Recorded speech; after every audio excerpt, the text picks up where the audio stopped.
In collaboration with WTJX, the League of Women Voters of the Virgin Islands is pleased to present one-on-one interviews with candidates for the 7th legislative seat in the Virgin Islands from the St. Thomas-St. John district. All candidates were contacted and invited to participate. 4 either declined or did not respond to our invitation. I am Gwen Marie Molinar of the League of Women Voters, and today we are very pleased to have Mr. Lloyd L. Williams for an interview.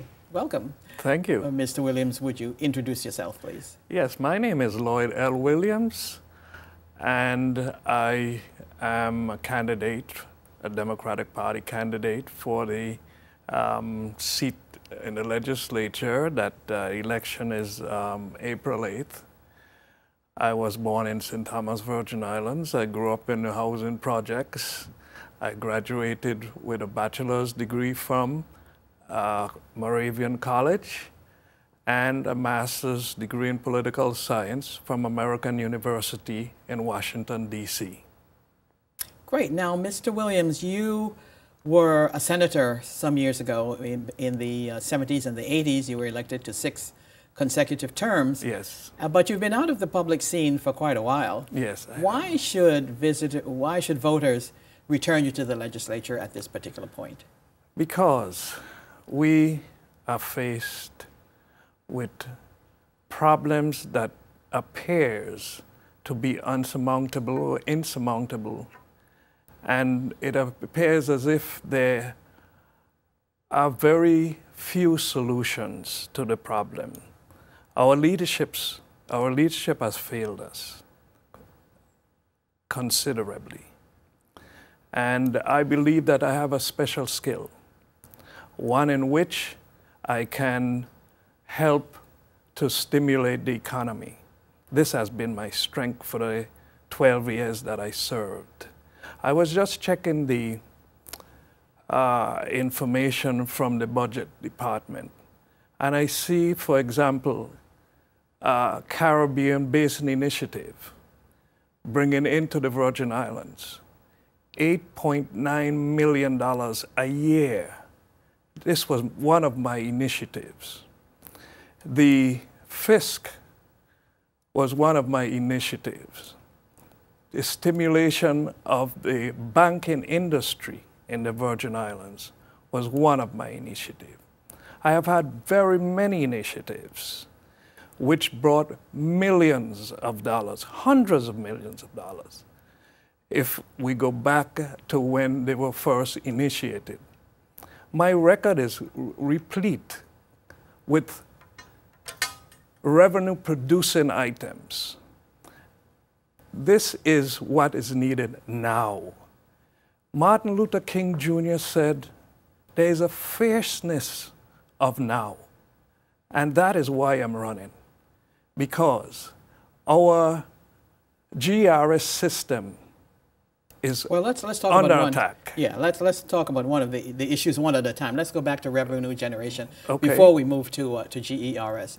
So tell me, what do you think of the governor's measures for revenue generation that he has put forward? I think it's desperation. I think that the legislature and the governor mean well, but to an extent they are overwhelmed. And it appears as if there's no solution. But there are solutions. What do you see as some general solutions that you would like to bring well, were you elected? I am not going to go into it because right now, because I have a list of new revenue initiatives that I will introduce at a later date. What I'm about to do for the moment and how my strategy is to reintroduce myself to the public so that they will know who I am, what I'm capable of doing, and what I can do to stimulate the economy, and what I have done, so that it doesn't seem to be impossible that these things that I am about to propose would be pie in the sky. I don't propose pie in the sky. I propose practical, new revenue producing items. So what you're doing is you're asking the public to take you at on your word that you can do this without actually identifying some of the things that you do want to do. No, ma'am. What I'm going to do is at the opportune time, I will reveal my plans. I see. Very good. In addition to revenue generation, are there two other areas of concern that you would like to address were you elected? There are many more than two. But we only have time to discuss. For two, yeah, two right? primary areas. Two primary yes, areas. Yeah. The first, of course, is the economy, Yeah. which is my real strength. Right. As I was saying, I am concerned about the level of poverty in the Virgin Islands. I read Kids Count, and I see the destitute way that our children, especially, exist in the Virgin Islands. So what could you do as a senator? Well, the economy got to be stimulated. You see, it's like a ripple. The middle is the economy, and everything else is affected by the lack of or the strength of the economy. Crime is affected. The Department of Health, the hospital, everything is affected by the economy. And that's where my strength is. And that's what I want to bring to the table. And that's where I think that the Virgin Islands would benefit from my candidacy. I also am very interested in saving the GRS. I can do it. What would you do as a senator? Well, the first thing I would do, I would join the majority, because without influence and power, you're just in there as a senator, and unfortunately, you can't affect change. I would join the majority as a Democrat. I would urge them to create what is called a select committee, just to concentrate on GRS. I have in the past worked with the actuaries when we passed the early retirement system. I'm not one who have caused a problem. I'm one who have solved problem. For example, when we passed GRS early retirement for police officers, correction officers, all of those, we had a provision in there which required that the income would be adjusted based on a percentage of the Social Security, so that it will not adversely impact on our local retirement system. But someone, after I left the legislature, went and removed that provision, and it hurt the retirement system. I'm giving you a little hint of one of my proposal. We have to save the GRS, and we have to do major and bold programs, not those little incremental things that are not going to impact and affect the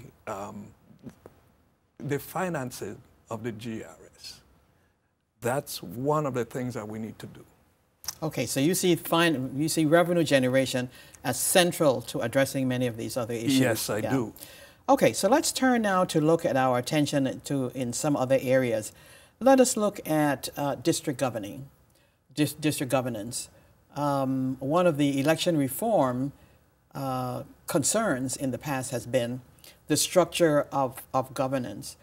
Do you see any pros or cons related to district governance?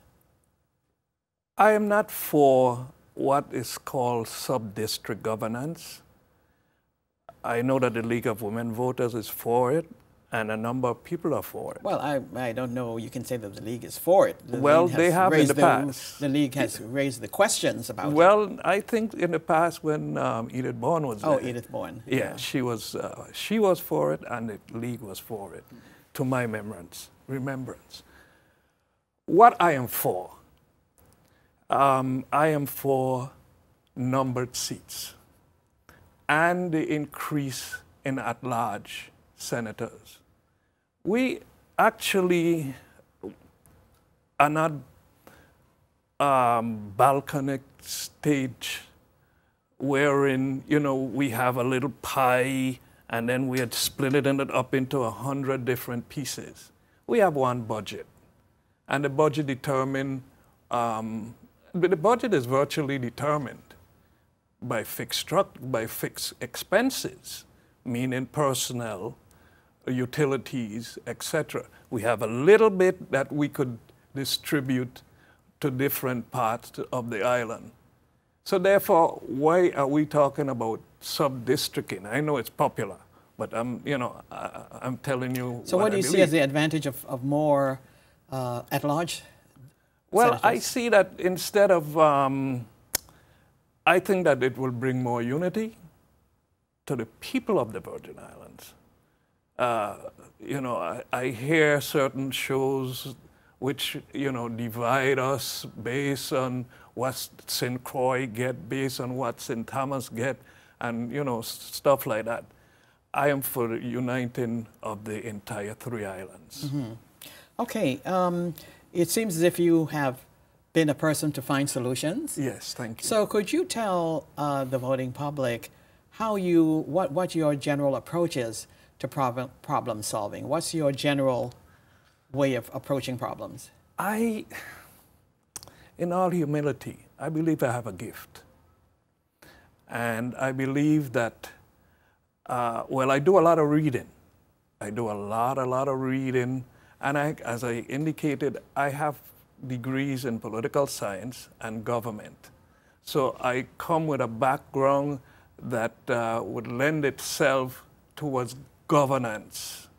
And I tend to see solutions, even though the problems are huge. The problems are huge. For example, you remember that we had a major problem with insurance companies going belly up after the hurricane, right? Right. People couldn't get their insurance paid. Companies went out of business and whatnot. I saw the problem, and I researched it, and I fortunately came up with the Insurance Guaranteed Fund. And from that fund, we set aside millions of dollars based on policies and whatever. And we were able to pay the insurance for certain people who had been affected.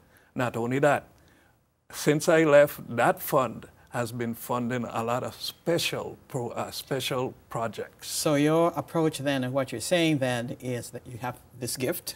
Yes, I do. But you also do a lot of reading. Yes, I do. And so again, so a third characteristic of your problem solving, just in a general sense without giving examples, what's a third approach, a third element of your approach? Besides your reading? I listen. You listen. I listen. Mm-hmm. And I listen not only to individual, like university individuals and stuff like that, although I have a lot of respect for university and research and stuff like that, but the little guy on the street, you'll be surprised at the kind of solution you can get just listening. And one of my major proposal this term comes now from a little guy out there that I listen to. Okay, so I think the voters now listening to you will have an idea of how you're going to approach some of the issues facing us. And so I want to thank you, Mr. Williams, for sharing your thoughts with us and with the voters. And I want to say thank you also to WTJX for this time. The League of Women Voters of the Virgin Islands encourages all eligible voters to come out and vote on April the 8th. Those who come out to vote and can convince others to do the same help determine who our leaders will be. We do have major issues in the Virgin Islands that require capable and informed leadership. Your vote can help determine who will fill the vacant seat in our legislature. So I look forward to seeing you at the polls on April 8th.